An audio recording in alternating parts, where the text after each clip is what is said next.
하나님 말씀 보겠습니다. 하나님 말씀은 고린도후서 6장 2절 말씀입니다. 신약성경 고린도후서 6장 1절과 2절 말씀. 신약성경 제가 가지고 있는 성경 291쪽입니다. 고린도후서 6장 1절과 2절 우리 찾으셨으면 같은 목소리로 함께 봉독하겠습니다.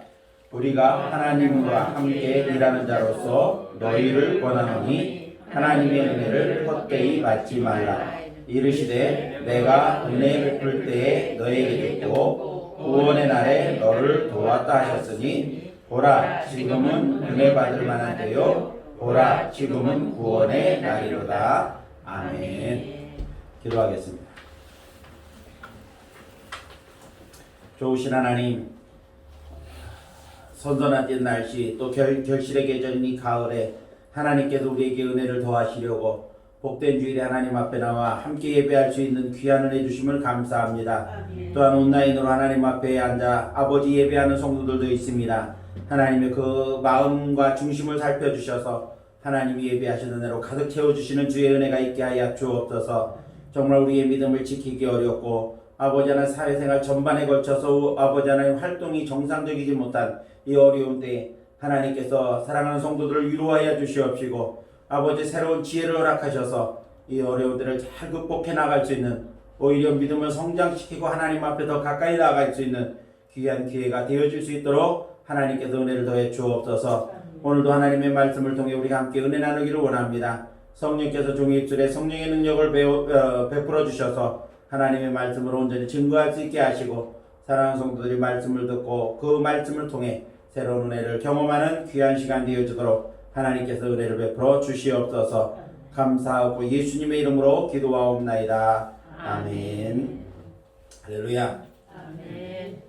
오늘도 하나님께서 우리에게 큰 은혜 주시려고 우리를 불러주시고 또 하나님 앞에 예배하게 하신 줄로 믿습니다. 하나님의 크신 은혜와 축복이 사랑하는 성도 여러분들에게 언제나 함께 하시기를 예수님의 이름으로 축복을 드립니다. 이제 가을이 깊어지면서 아침 저녁으로 기온이 선선해졌습니다. 선선해지다 좀 싸늘하다 싶을 정도로 내려가 있습니다. 그리고 또 산가들에는 이제 단풍들이 점점 들어가고 이제 가을을 실감하는 그러한 때가 되었습니다. 이럴 때 건강관리가 참 어려운 때입니다. 어쨌든 건강관리 잘 하셔서 감기 걸리지 않고 한절기를 잘 보낼 수 있도록 그렇게 하셨으면 참 좋겠습니다. 어느 개척교회 옆 건물에 술집이 새로 들어왔습니다. 밤마다 노랫소리로 시끄럽고 술 먹는 사람들 싸우는 소리 때문에 그 소음 때문에 도대체 교회에서 예배를 정상적으로 드리기가 쉽지가 않았습니다. 견디다 못해 교인들이 모여서 회의를 했습니다. 어떻게 하면 이 난제를 극복할까? 돈 내고 자기 마음대로 장사하는 거 뭐 막을 수도 없고 그렇게 해서 의논해서 내린 결과가 무엇이냐면 우리가 기도하자. 기도해서 이 술집이 문을 닫든지 아니면은 이곳을 떠나든지 하게 하자. 그렇게 결정을 했습니다. 그래서 특별 기도회를 열었습니다. 그래서 모든 성도들이 모여서 술집이 장사가 안 돼서 떠나거나 혹은 문을 닫게 해달라고 기도를 하기 시작을 했습니다. 한참 열심히 기도를 기도를 하고 있는데 놀랍게도 이 성도들이 모여서 기도를 시작하면서부터 술집의 손님의 발길이 점점 뜸해지는 겁니다. 그러더니 결국은 손님의 발길이 끊어져서 이 가게가 문을 닫게 되었습니다. 문제는 뭐냐 하면 이 술집 주인이 소문을 들으니까 교회에서 술집 안 되게 해달라고 술집 망하게 해달라고 기도했다고 하는 것을 알게 되었습니다. 그래서 이 술집 주인이 화가 나서 소송을 걸어버렸어요. 손해배상을 하라고 교회가 기도해서 술집을 망하게 했으니까 우리 장사를 망하게 했으니까 손해를 배상해라 이렇게 해서 저 재판을 걸었습니다. 재판장에 이제 가게 됩니다. 그래서 교회 대표와 목사님이 이 재판장에 서게 됐습니다. 그래서 이제 재판관이 이유를 이렇게 저렇게 물었습니다. 그랬더니 술집 주인은 그 말 그대로입니다. 교회에서 기도해서 우리 술집이 망했으니까 거기에 대한 손해배상을 해야 된다. 이렇게 주장을 했습니다. 그랬더니 목사님과 이 교회 대표가 하는 말이 뭐라고 그러냐. 세상에 기도했다고 해서 술집이 망하는 경우도 있습니까? 말도 안 되는 이야기입니다. 우리는 억울합니다. 교회 측에서 이렇게 이야기를 하는 겁니다. 재판장이 가만히 들어보니까 참 이게 심각한 문제, 아주 좀 어떻게 판결하기 아주 애매한 그러한 문제가 되었습니다. 그래서 재판장이 한참 동안 이 문제에 대해서 뭐 법도 검토를 하고 해봤지만 마땅한 이 판결을 할 만한 어떤 근거가 없습니다. 그래서 한참을 고민을 하다가 이런 판결을 내렸습니다. 술집 주인 믿음 좀, 그 다음에 목사님과 교회 대표 믿음 없음, 그리고 이 상황은 하나님께도 책임이 있으니 술집 주인은 하나님께 손해배상을 청구해라, 이런 판결을 내렸다고 합니다. 이 이야기는 믿음과 확신이 없는 기독교인들을 풍자한 아주 그러한 유머입니다. 그러나 분명한 것은 오늘날 많은 기독교인들이 이런 상태에 있다는 겁니다. 자기가 기도는 하고 있으면서도 그 기도에 대한 응답을 기대하거나 그렇게 될 거라고, 기도 응답이 될 거라고 믿는 사람들이 별로 없다는 겁니다. 많은 사람들이 오해하는 게 있습니다. 기도 기적이라고 하는 것, 하나님께서 우리의 삶 속에 일으켜주는 기적이라고 하는 것은 어떤 그 사람이 큰 믿음이 있어서가 아니라는 겁니다. 그 믿음의 크고 작음이 문제가 아니라 그 믿음이 얼마나 진정성이 있느냐라고 하는 겁니다. 마가복음 11장 24절 말씀을 보니까 그러므로 내가 너희에게 말하노니 무엇이든지 기도하고 구하는 것은 다 받은 줄로 믿으라. 그리하면 그대로 너희에게 그대로 되리라. 이렇게 말씀을 하셨습니다. 예수님께서 말씀하시기를 겨자씨만한 믿음만 있어도 산을 옮기는 능력이 나타난다, 그렇게 말씀하셨습니다. 우리에게 부족한 것은 큰 믿음, 아주 대단한 믿음, 사람들이 보고 놀라는 그런 믿음이 아니라 2% 부족한 겁니다. 눈에 잘 보이지 않지만 진실되게 하나님 앞에 나아가는 그러한 믿음이 중요하다는 것입니다. 사랑하는 성도 여러분들은 진실하고 분명한 믿음으로 놀라운 하나님의 크고 작은 은혜들을 날마다 여러분의 생활 속에서 경험하면서 살아가는 그러한 성도들이 됐으면 좋겠습니다. 아멘. 어떤 특별한 모습의 믿음을 우리 하나님께서 요구하는 것이 아니라 우리 안에 진실된 믿음, 이것을 우리 하나님께서 원하신다는 사실을 아시고 그런 믿음을 가지고 살아가는 저와 여러분들이 될 수 있기를 예수님의 이름으로 축복을 드립니다. 아멘. 저는 오늘 헛되지 않은 은혜, 이런 제목으로 함께 말씀을 나누려고 합니다. 자, 요즘 반려동물을 기르는 그러한 가정이나 사람들이 참 많습니다. 그래서 반려동물을 위한 산업들이 매우 빠르게 성장을 합니다. 대형마트나 혹은 중소마트에만 가도 이 반려견들을 위한, 반려동물들을 위한 코너들이 반드시 마련되어져 있습니다. 대형마트는 아주 한 부분, 매장의 한 부분을 엄청나게 크게 만들어서 이 반려동물들을 위한 뭐 간식이나 집이나 뭐 이런 여러 가지들을 갖다가 이 별도로 마련해 놓고 있습니다. TV 광고를 보니까 이경규 씨가 나와서 게사료를 선전을 하는데 그 게사료를 선전하는 그 사료의 원료들을 보니까 아주 우리가 보도 듣도 못한 그러한 아주 화려한 것들이 많습니다. 그러면서 하는 멘트가 뭐냐면 사람이 먹는 것처럼 개들도 먹어야 된다, 그렇게 멘트를 하는 겁니다. 사람이 먹는 음식보다 더 좋은 것들을 개에게 먹이고 있더라는 겁니다. 뿐만 아니라 이 간덕동에 우리 백화점이 있는데 올라가다 보면 그 언덕바지에 보니까 개 장례식장도 있습니다. 개를 장례식을 열어두는 그런 개 장례식장도 있고, 케이블 TV에는 개를 위한 채널도, 개 채널도 여러 개가 있는 것을 볼 수가 있었습니다. 더군다나 외국에서는 자기의 많은 유산을 갖다가 자식들에게 물려준 게 아니라 반려동물에게 물려주는 그러한 경우도 있다는 그러한 이야기를 들었습니다. 자, 이렇게 귀하게 키우는 반려동물들에게 아무리 값진 보석으로 목걸이를 만들어줘서 그 목에다 걸어준다고 해서 그 반려동물이 목걸이가 귀한 것을 알거나 귀하게 여기거나 혹은 좋은 거 해주셔서 고맙습니다 라고 인사를 하는 것, 그렇게 표현하는, 이 감사를 표현하는 경우는 한 번도 보지를 못했습니다. 마태복음 7장 6절을 보니까 예수님께서 뭐라고 말씀하셨는가 하면 거룩한 것을 개에게 주지 말며 너희 진주를 돼지 앞에 던지지 말라. 그들이 그것을 발로 밟고 돌이켜 너를 찢어 상하게 할까 염려함이라. 이렇게 말씀하셨습니다. 그것은 뭐냐면 귀한 것이라고 할지라도 그 가치를 모르면 아무 유익이 없다라고 하는 그런 말씀인 것입니다. 하나님께서 우리에게 주시는 은혜도 마찬가지입니다. 모든 인간들은 동서고금을 막론하고 하나님의 은혜로 살아갑니다. 하나님께서는 모든 사람들에게 동일하게 햇빛을 비춰주십니다. 모든 사람들에게 동일하게 공기를 제공해 주십니다. 때를 따라 비를 내려주심으로 생명을 유지하며 살아가게 하십니다. 이런 은혜를 보편적인 은혜라고 말합니다. 예수님을 믿는 사람이든지 예수님을 믿지 않는 사람이든지 혹은 선한 사람이든지 악한 사람이든지 남자나 여자나 젊은 사람이나 혹은 연세가 드신 어르신들에게 누구나 예외 없이 동일하게 베푸시는 은혜를 우리는 보편적인 은혜다, 그렇게 표현을 하는 겁니다. 세상에 생명을 가지고 존재하는 모든 생명체는 식물이든 동물이든 간에 이 하나님의 보편적인 은혜로 살아가는 것입니다. 그런데 오늘 본문 1절 말씀을 보니까 우리가 하나님과 함께 일하는 자로서 너희를 권하노니 하나님의 은혜를 헛되이 받지 말라, 이렇게 사도 바울이 권면하고 있는 것을 볼 수가 있습니다. 특별히 하나님과 함께 일하는 자, 즉 자신들이 하나님의 일을 하고 있는데 그 하나님의 일을 너희에게 전하고 있는 말씀을 전하는 데 있어서 하나님의 은혜를 갖다가 헛되이 받지 말라는 겁니다.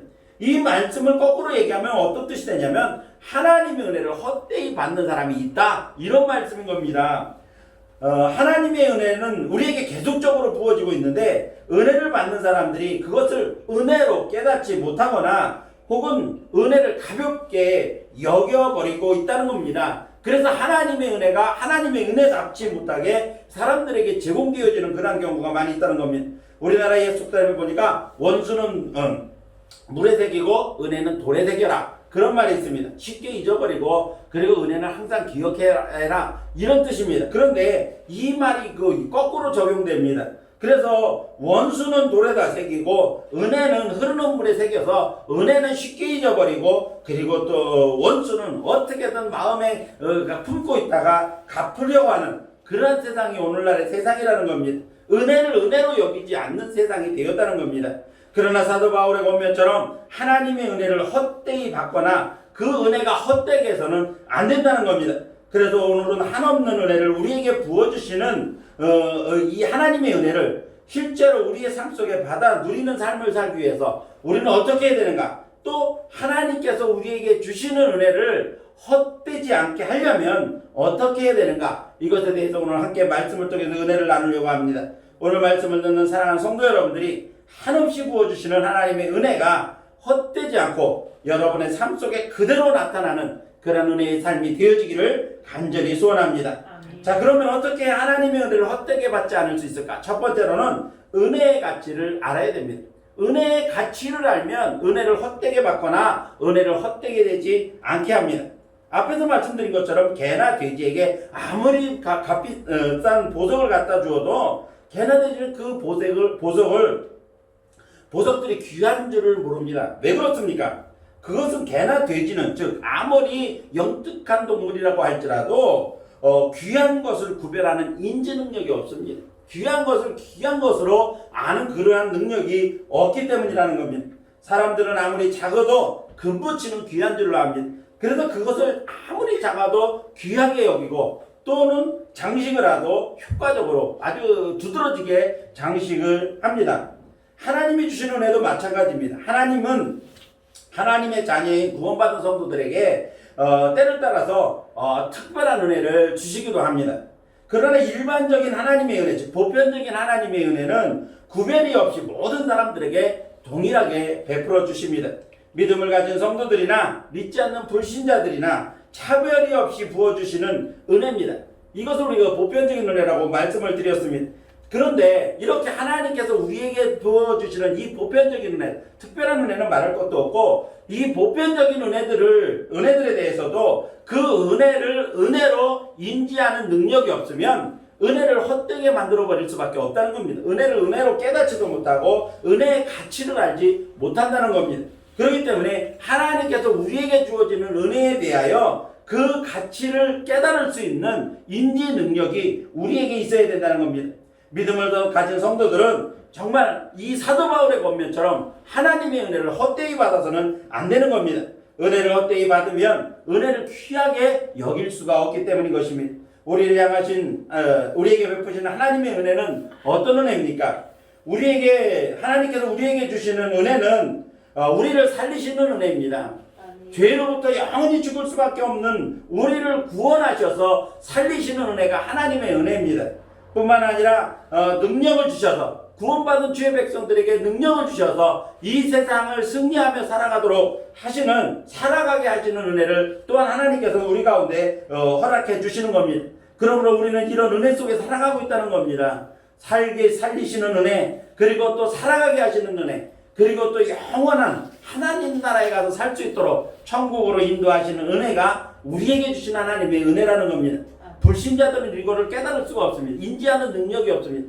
하나님께서 우리를 살리시고 우리를 살게 하시고 영원한 천국으로 이끄시는 그 은혜를 인지한다는 것이 믿음이 없이는 불가능하다는 겁니다. 그러나 성도들에게 주시는 하나님의 은혜는 구원과 관련해서 하나님의 자녀로 선택해 주신 것을 우리는 인식할 수가 있습니다. 주님의 십자가의 구속으로 말미암아 죄를 용서받았다는 사실도 우리는 믿음으로 인식을 합니다. 영원한 하나님 나라를 유업으로 받을 하나님의 자녀가 되었다는 사실도 우리는 믿음으로 인식하고 산다는 것입니다. 이것이 얼마나 이루 말할 수 없는 은혜입니까?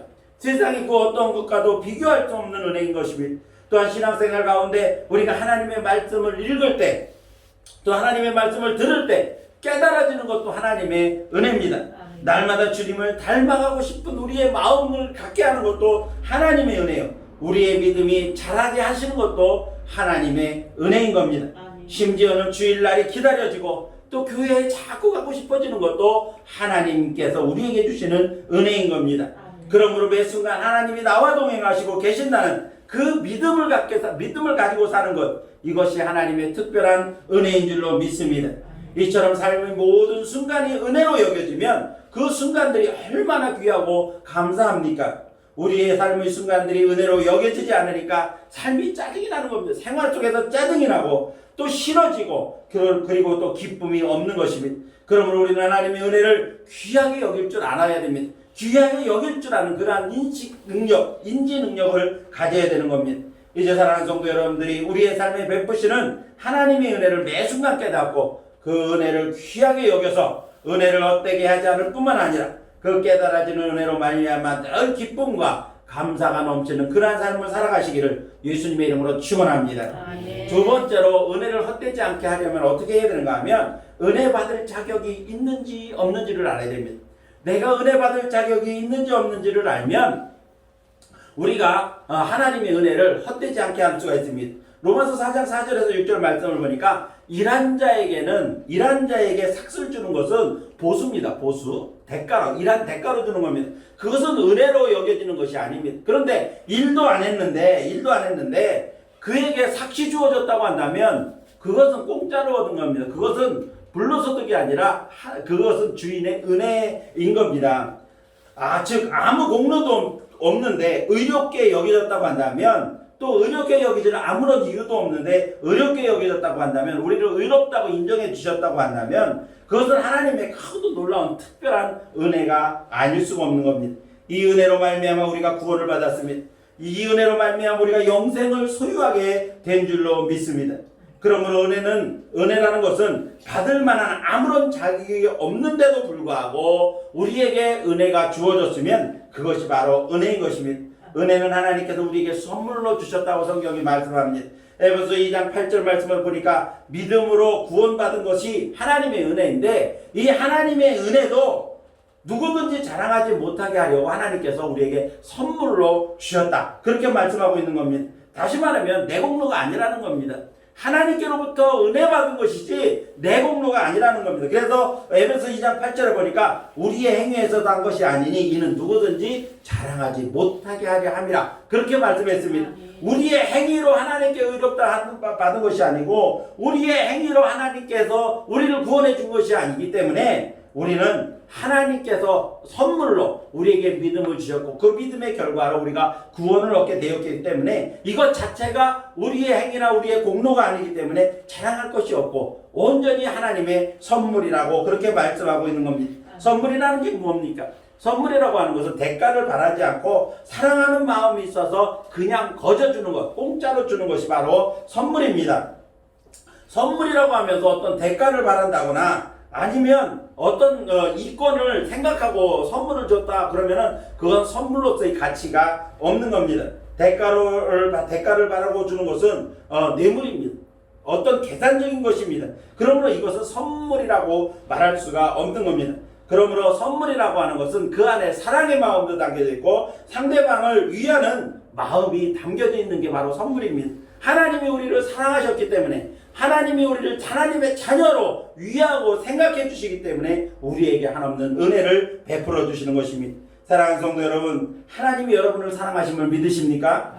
그렇다면 여러분은 하나님께 사랑받을 만한 어떤 특별한 공로가 여러분에게 있습니까? 여러분들이 구원받을 만한 특별한 이유가 하나님 앞에서 여러분의 어떤 공로나 그런 것들이 있습니까? 여러분이 하나님의 자녀가 될 만한 어떤 자격을 갖추었습니까? 스스로 갖추었습니까?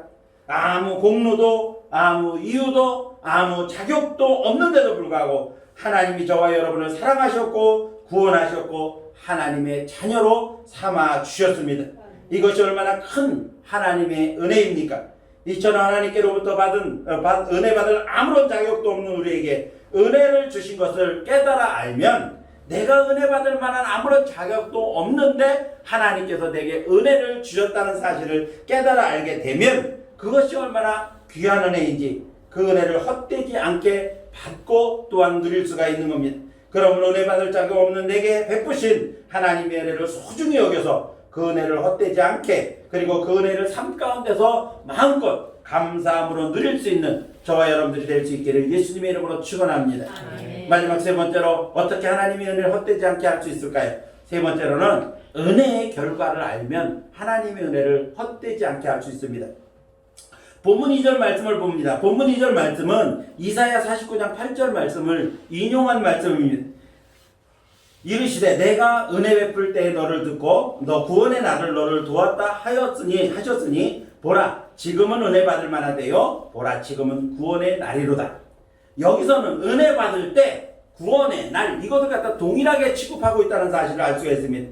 에베소 2장 8절 말씀을 보면 너희는 그 은혜에 의하여 믿음으로 말미암아 구원을 받았으니 이것이 너희에게서 난 것이 아니요 하나님의 선물이다. 그렇게 말씀했습니다. 자, 이 말씀에 의하면 우리는 하나님의 은혜로 말미암아 구원을 받았는데 그것은 우리의 어떤 행위나 공로로 말미암은 것이 아니라 값없이 주시는 하나님의 은혜로 말미암은 것이라 이렇게 말씀했습니다. 그러므로 믿음의 결과, 다시 말씀하면 은혜의 결과는 뭐냐면 믿음으로 얻는 구원입니다. 은혜의 결과는 바로 구원이라는 겁니다. 베드로전서 1장 9절 말씀해 보니까 믿음의 결국은 곧 영원히 구원을 얻음이다. 그렇게 말씀했고 요한복음 20장 31절 말씀하니까 성경을 기록한 목적에 대해서 말씀하고 있는데 뭐라고 말씀하셨는가 하면 오직 이것을 기록하면 너희로 예수께서 하나님의 아들 그리스도이심을 믿게 하려 함이요 또 너희가 믿고 그 이름을 힘입어 생명을 얻게 하려 함이니라. 이렇게 말씀했습니다. 자, 예수 그리스도를 성경을 기록한 목적이 뭐냐면 예수 그리스도를 알고 믿게 하려고 했다는 겁니다. 그리고 그 믿음의 결과는 뭐냐면 믿음의 예수 이름을 믿음으로 말미암아 그 믿음의 결과로 생명을 얻게 하려고 하나님께서 이 성경을 기록하게 하셨다는 겁니다. 그렇기 때문에 하나님께서 이 성경을 기록하게 하신 것 그 자체가 은혜인데 그 자체 은혜의 내용이 뭐냐면 예수 그리스도를 믿음으로 구원을 얻게 하려고 성경을 기록하게 하셨다는 겁니다. 그러므로 성경을 기록한 목적도 예수 그리스도를 믿어서 그 이름을 힘입어 생명을 얻게 하려는 것, 즉 구원을 얻게 하려고 성경 말씀을 기록했다라고 하는 것입니다. 따라서 은혜의 결과는 구원이며 우리 예수님과 함께 저 영원한 하늘나라에서 천국에서 왕노릇하면서 살아가도록 우리에게 베푸신 은혜가 바로 이 은혜라는 겁니다. 그러므로 이 은혜를 우리가 헛되게 받거나 헛되게 할 수가 없는 겁니다. 이 은혜 때문에 우리가 구원을 받고 이 은혜 때문에 우리가 하나님 나라에서 영원히 예수님과 함께 왕노릇할 저와 여러분인데 어떻게 하나님께서 우리에게 주신 이 은혜를 우리가 가볍게 헛되게 여길 수가 있느냐 말입니다. 구원의 구약 성경에 우리가 노아를 한번 생각해 보십시오. 노아가 살던 세상은 모든 이 세상에 죄가 너무 가득했습니다. 그래서 하나님께서 얼마나 마음이 아프셨는지 죄 때문에 세상을 이제 홍수로 심판하시겠다라고 하는 그렇게 작정을 하신 겁니다. 그런데 땅을 살펴보니까 노아라고 하는 사람이 하나님 앞에 아주 의롭게 살아갑니다. 이 죄 많은 세상, 죄가 가득한 세상에서도 하나님을 잘 섬기는 아주 의롭게 사는 노아를 하나님께서 보셨습니다. 그래서 노아에게 뭐라고 말씀하셨는가 하면 산꼭대기에다 배를 져라. 배를 지라고 말씀하셨습니다. 근데 배를 하루 이틀에 지는 게 아니고 그리고 강이나 바닷가에 짓는 게 아니라 산꼭대기에다 배를 지라는 겁니다. 세상 사람들이 얼마나 노아를 비웃었겠습니까?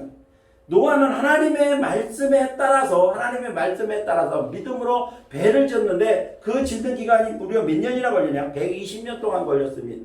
그리고 그 배를 얼마나 크게 졌냐 하면은 그 성경에 나타난 구격대로 해서 한번 재봤더니 무려 25,000톤에 해당되는, 요즘 배로 말하면 25,000톤에 해당되는 그런 아주 큰 배를 하나님께서 짓도록 하셨다는 겁니다.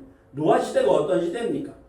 제대로 된 그러한 이 배 짓는 기술이 있던 시대가 아닙니다. 그리고 지금처럼 이 철 생산이 잘 돼서 이 철로다가 배를 질 수 있는 그러한 시대도 아닙니다. 그런데 25,000톤이나 되는 그러한 큰 배를 짓는다고 생각해 보십시오. 세상 사람들이 얼마나 조롱했겠습니까? 비웃었겠습니까? 어쩌면 노아도 마음에 회의가 들었을지도 모릅니다. 그러나 노아는 그 하나님의 말씀을 믿었습니다. 하나님의 말씀을 믿고 120년 동안 하나님의 말씀에 순종해서 배를 지었습니다. 그 결과가 무엇입니까? 노아가 하나님을 믿고 배를 진 그 결과는 뭐냐면 온 세상이 다 홍수로 멸망했을 때 구원받은 사실이라는 겁니다. 믿음의 결국은 구원이고 이것이 바로 하나님의 은혜인 겁니다. 이처럼 하나님의 은혜가 헛되지 않을 것은 그 은혜의 결과는 구원이기 때문에 그렇습니다.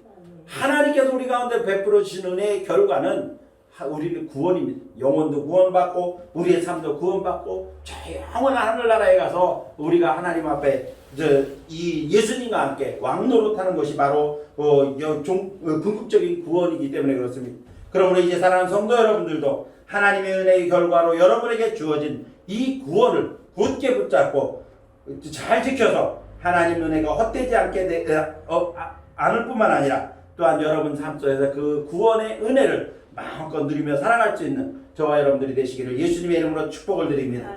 이제 말씀을 맺으려고 합니다. 사도 바울은 고린도 교회의 성도들에게 은혜를 헛되게 받지 말아라. 헛되이 하지 말아라. 그렇게 권면했습니다. 하나님께로부터 부어주시는 은혜를 헛되지 않게 하라는 말씀인 겁니다. 헛되게 받지 말라는 것은 그 은혜를 헛되게 하지 말아라. 하나님께서 우리에게 지속적으로 부어주시는 은혜를 헛되게 하지 말라는 겁니다. 그것은 곧 하나님의 은혜를 삶 속에서 나타내며 살라는 겁니다. 하나님의 은혜를 무용지물로 만들어버리지 말고 그 하나님의 은혜를 우리의 삶 속에서 나타내면서 살라는 겁니다. 나타내면서 살려면 우리가 그 은혜를 누리면서 살아야 돼요. 우리가 누리는 것들이 우리의 삶 속에서 나타낼 때 다른 사람들이 하나님의 은혜라구나 라고 하는 것을 인식할 수가 있는 겁니다. 그러면 하나님의 은혜를 헛되지 않게 하려면 어떻게 해야 됩니까? 은혜의 가치를 알아야 됩니다. 하나님께서 우리에게 주시는 그 은혜의 가치를 바로 알아야 됩니다. 가치가 귀한 것을 아는 만큼 그 은혜를 귀하게 여기기 때문에 그렇습니다. 또한 은혜 받을 자격을 알아야 됩니다. 내가 은혜 받을 자격이나 조건이나 어떤 공로가 없음에도 불구하고 하나님께서 내게 값없이 베풀어 주셨다고 하는 이 귀한 사실을 우리가 깨닫고 은혜를 귀하게 여겨야 되는 겁니다. 또한 은혜의 결과로 주어진 구원을 바로 알고 확신해야 됩니다. 그러므로 우리의 삶 속에서 하나님께서 주신 그 은혜의 결과로 말미암아 우리가 구원을 받고 하나님 나라의 백성이요 천국 백성으로 영원히 왕노릇할 자라고 하는 사실을 우리가 인식하게 된다면 하나님이 내게 베풀어 주신 은혜가 얼마나 귀한 것인지를 알 수가 있게 되는 겁니다. 이제 사랑하는 성도 여러분들이 하나님의 은혜를 헛되게 받지 말고 또한 헛되게 하지 않을 뿐만 아니라 그 은혜에 늘 감사하면서 삶 속에서 기쁨으로 누리면서 살아가는 성도 여러분들이 되시기를 예수님의 이름으로 축원합니다. 아멘. 기도하겠습니다.